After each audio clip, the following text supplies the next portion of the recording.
proceedings. Crews were seeded according to their championship positions and faced a frosty pre-dawn start on the Friday.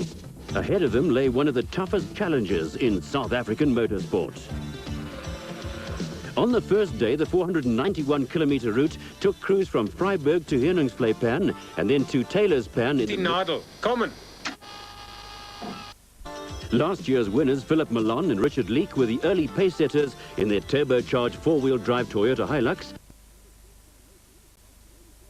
Andrea in their BP Nissan Safari. A big battle between the two trucks was on the cards, but after 96 kilometers, Milan slowed and finally came to a stop with turbocharger problems. First, Reyneke swept past while Milan and Leek attended to their stricken vehicle, followed by Klaus Degener and Hilton Beattie in their Duckham's Chanath, and the Durex Raceco of a hard-charging Robin Yates and Mike Pretorius. Die turbo se seele toegegaan en die olie blaas nou reg deur in die uitlaatstelsel. So dit sal net 'n paar kilometer hou, dan sal al die olie klaar wees en ons sal die masjien heeltemal beskadig, so ons kan nie aangaan. Meanwhile, a tough battle was being fought for fourth position, with Bucks Carolyn and Kenny Skolthammer in their Raceco, taking on former winners Andre Kok and Dani van der Merwe in their aggressively driven turbocharged Beefmaster Toyota Land Cruiser. Class 5 leaders Bill Angus and Derek Weatherall in their four-cylinder Toyota Hilux 4x4 were followed by veterans Richard Schilling and Fred Levesque in their Mototech Chanath, and the father and son team of Glenn and Steve Parker, who were leading Class 7 in their Orco.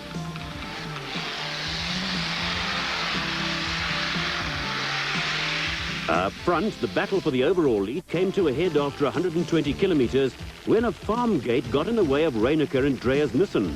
The gate proved to be no match for the Nissan, but the incident gave a determined Klaus Degener and Hilton Beattie the opportunity to close the gap on the leaders.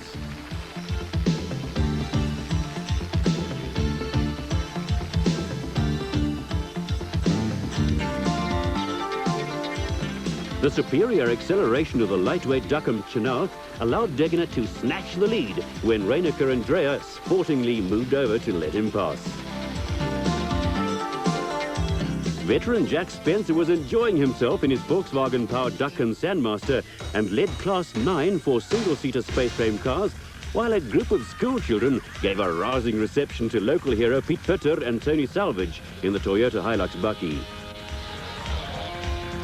Cecil Fincham and Yanni Pretorius found the farm gates rather narrow for their wild V8 Cortina Bucky. Nevertheless, they persevered and were leading in Class 4 after the demise of Linton Draper and Alex Vowell's radical imported Nissan hardbody. Derek Pinoy and Jack Purchase were delayed in the early stages when some 100 meters of barbed wire wrapped itself around the suspension of their Honey Lube Spider. Having solved the problem, they were steadily working their way through the field. In the motorcycle category, Greenup KTM rider Jeremy Davies led overall and in the 250 class. The superbly fit Davies saw no need to pace himself. His plan was to control the two-wheeler category from the front. He was followed by the over 250 class leader Errol Dalton, who rode his Bird Paradise Kawasaki in aggressive style from the start and was hoping to capitalize on any mistakes on the part of the Flying Davies.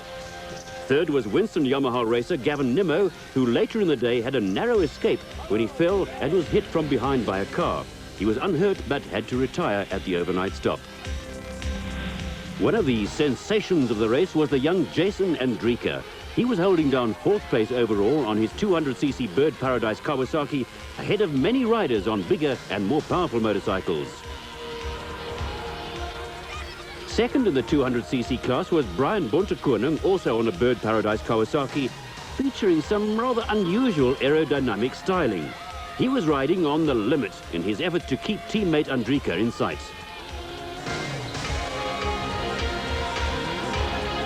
Alfie Cox had various problems with his drivelines Kawasaki. First a wheel bearing seized, then while he was making his way through the field, a thorn punctured a radiator hose, and the resultant water loss caused overheating problems, and he decided to call it a day. The designated service point was at Dinopeng, 218 kilometers into the route. Degener and Beattie still led in the Duckham's Chanath, having enjoyed a trouble-free run up to that point, and were spearheading a total domination of the event by space frame vehicles. This was a new trend for the Toyota 1000 Desert Race, which has in the past been dominated by trucks. In fact, the last time a space frame car won the event was in 1982, when Des Tarberton took the honours in his King Scorpion.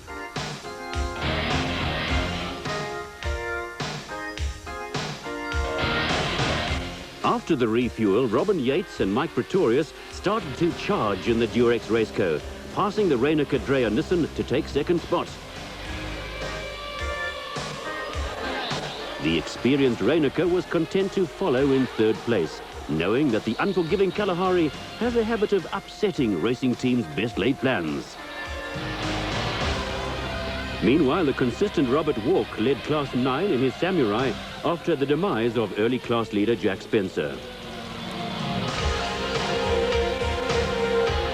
In Class 5, the privately entered four-wheel drive Toyota Hilux of Karel van Vuren and Koffie Versfeld led after a smooth and trouble-free run.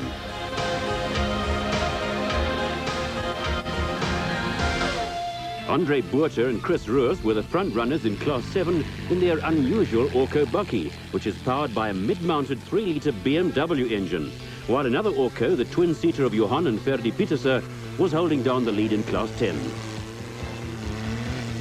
Wilfried Weslau and Dagmar Blankner in the VW led in Class 2, but there was trouble in store for them in the notorious Riverbed section.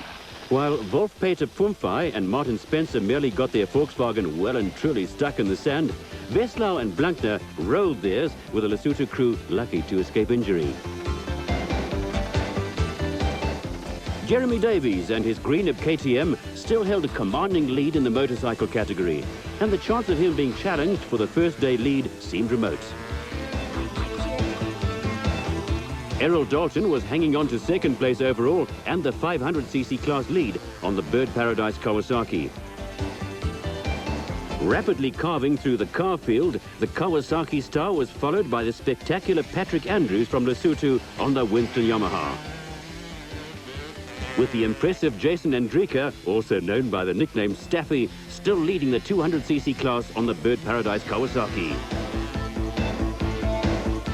Reynaker and Dreyer arrived at the Taylor's Pan overnight halt first in the Nissan.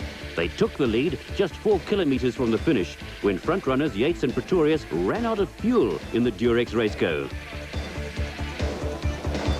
Second in were Richard Schilling and Fred Levesque in the Motortech Chernow.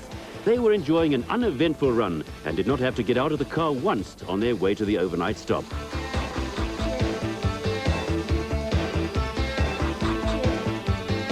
The furious Yates and Pretorius managed to borrow fuel from another competitor, and they stormed to the finish to take third spot for the day. Bucks Carolyn and Kenny Skolthammer followed in the Natal Earthworks Raceco with few problems to report and a firm resolve to move up the leaderboard the next day. Running out of fuel became a common problem. Another victim was Klaus Degener, who persuaded Derek Pinoy to tow his car for some of the way. Others ended up by trying to hitch a ride from the TV helicopter or waited patiently for help. Pinoy had to abandon his sportsmanlike efforts to get Degener home when his clutch overheated. Front bike runner Davies foresaw the fuel problems and carried extra petrol with him. After refueling near the end, he blasted past the stranded Degener to come in first in the two-wheeler category. Errol Dalton's Kawasaki ran out of petrol within sight of the finish.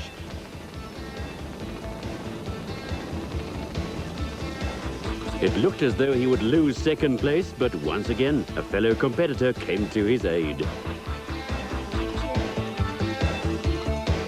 Despite being knocked unconscious in a high-speed crash earlier in the day, Winston Yamaha rider Patrick Andrews came in third. Ever the showman, Andrews gave this exhibition for the TV cameras after 490 kilometres of racing through some of the most unforgiving terrain anywhere.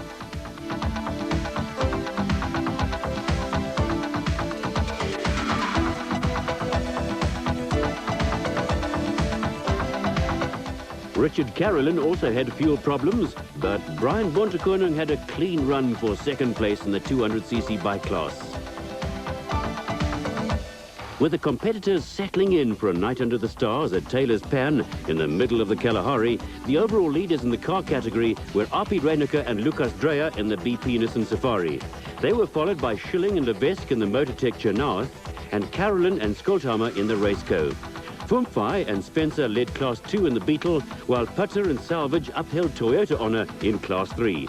Fincham and Pretorius led Class 4, Reinecker and Dreyer Class 6, Butcher and Roos in Class 7, and Schilling and Levesque in Class 8. Class 9 was led by Robert Walk and Class 10 by Weldon and Peaceful. In the motorcycle category, Davies led convincingly on the KTM, followed by Errol Dalton on the Kawasaki and Patrick Andrews on the Winston Yamaha. The Toyota Desert Race has a reputation as being one of the toughest off-road races in the world. When Reinecker and Schilling left Taylor's Pan the next morning, the competitors knew they were in for a grueling time. The second racing section would take crews back to Vryburg on the same route used the previous day, with the first competitor expected at the finish in time for lunch.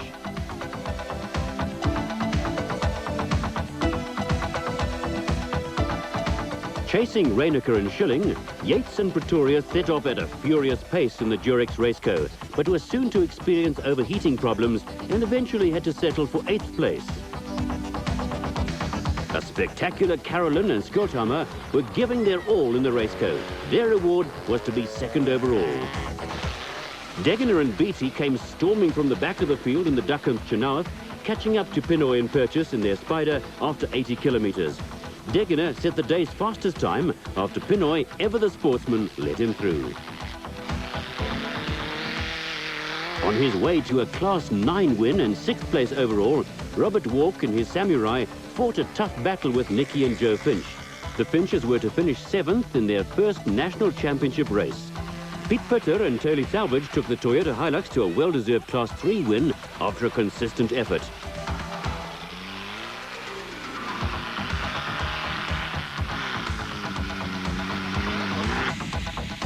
Karel van Vuren and Koffie Versveld initially led in Class 5 but dropped out, while Koos Retief and Paul Basson took their Toyota Land Cruiser to a well-deserved 3rd place in Class 6.